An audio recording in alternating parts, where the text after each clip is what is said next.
is a story I'll never forget.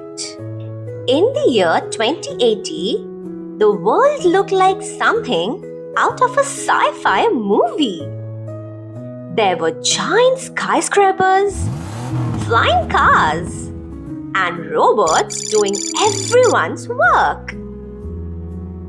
But something was terribly wrong. No trees.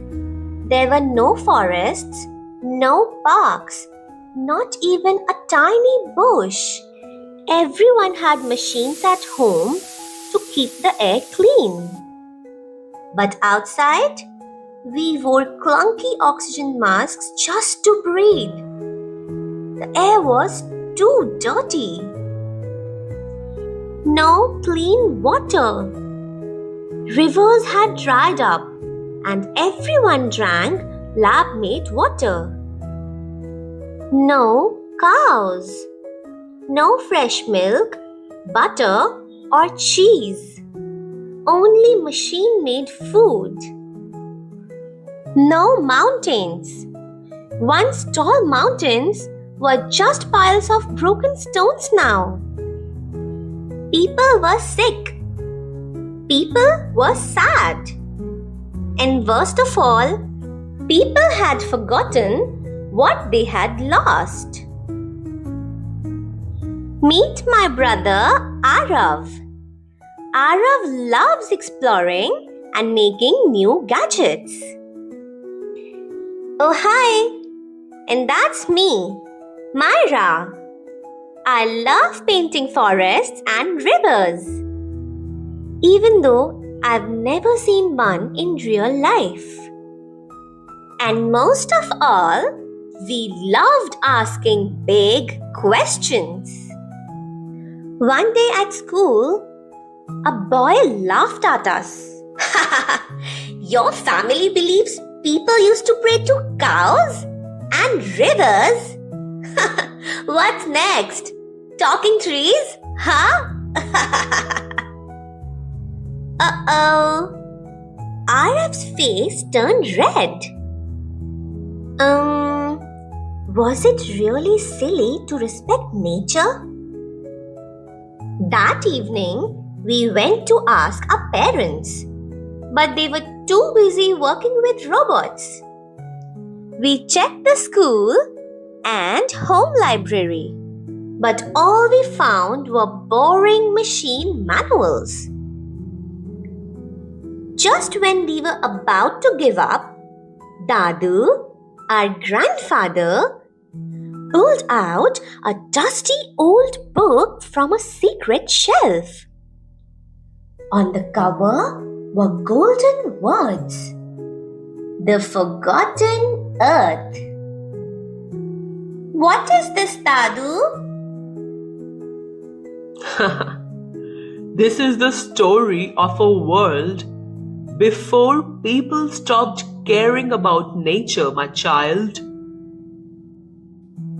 As Arav opened the book, the words inside began to glow. And suddenly, whoosh! The room spun and we landed beside a mighty flowing river. The angry river, Gangama. The river sparkled under the sun, but spoke with sadness. I am Gangama. Long ago, people thanked me for giving them water. They sang songs and treated me with lots of love.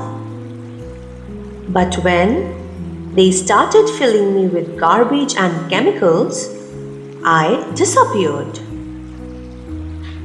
A silvery droplet splashed gently on Arav's nose.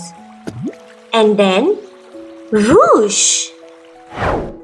The sad cow, Kamdhenu. Next, we landed in a soft green meadow where a gentle white cow stood. Hi kids, I am Kamdhenu.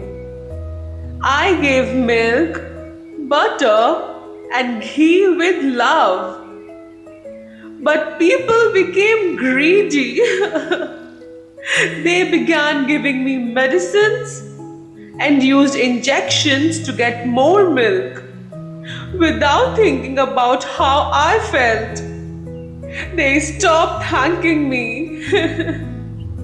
And so I left. I reached out to Kamdhenu, but she faded into mist. The broken hill, Govardhan. Now we stood before a mighty hill. Beautiful and covered with green grass. So much of greenery all around. I am Govardhan. I protected villages from storms. I gave stone and shelter to everyone. But humans blasted me and my mountain friends for making cities and roads. So we broke into pieces. As Govardhan Hill rumbled, the ground shook a little, and we saw mountains breaking into pieces. Oh no! Please no! And whoosh! The lost trees, Ashwatha and Tulsi. Finally, we reached a forest. Lush green and filled with fresh oxygen. We took a deep, long breath. Whispers floated in the wind. We are Ashwatha, the sacred tree, and Tulsi, the holy plant. We gave clean air, sweet shade, and medicines. But humans chopped us all down. Now, instead of breathing fresh air, they wear masks. Arav and I held each other tightly. But all we saw were dry stumps and dust. It was all so heartbreaking. The next day at school, the same boy teased us again. Hey Arav, hey Myra, still praying to rivers and cows? Huh? How silly. But this time, Arav stood tall and said proudly, Maybe you are the silly one. Our ancestors were not foolish. They were wise. When they prayed rivers, cows, mountains, and trees, they were not worshipping things blindly. They were showing respect, care, balance, and gratitude for the gift of nature, for water, food, air, and shelter. The river wasn't just water, it quenched our thirst. The cow wasn't just an animal, she gave nourishment and kindness. The trees were not just wood, they gave air and medicine.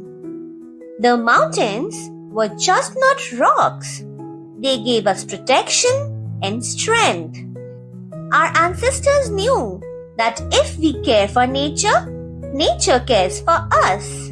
Without respect, we have nothing. That's the real wisdom of our culture. The other kids fell silent. Nobody had ever explained it like that before. And so, Arav and me started our mission. Respect nature and save the future. We planted trees all over the playground. We organized river cleaning days. we studied how to bring back real cows and natural farming. We taught everyone that respecting nature was the smartest thing anyone could do. And soon, magic returned. Rivers flowed clear and bright once again. Cows roamed the fields happily. Mountains stood tall and strong. The air became so fresh, people threw away their masks and ran laughing under the blue skies. Butterflies fluttered. Birds sang. The earth smiled. The world was so beautiful once again.